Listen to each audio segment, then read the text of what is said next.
Sveiki, esu Gabrielė, 4 kurso lietuvių filologijos studentė ir norėčiau Jums papasakoti apie savo šios vasaros nuotykį Erasmus Plus praktiką.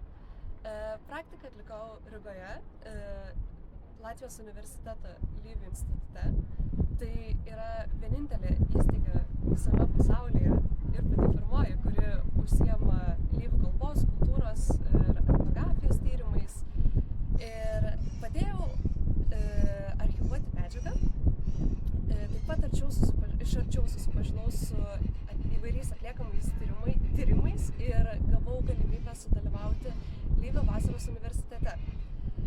Tačiau ne tik mano atliktas darbas buvo prasmingas, kadangi gavau galimybę iš arčiau susipažinti su šios kultūros atstovais ir atliekama veikla nykstančių kalbų klausimais. Ši praktika ne tik profesinė prasme padėjo man augti. Manau, kad tai buvo prasminga veikla man kaip asmenybei, kadangi gavau progą išžengti iš savo komforto zonos, susipažinti su kita kultūra, kitais žmonėmis ir, žinoma, pagyventi kitoje šalyje.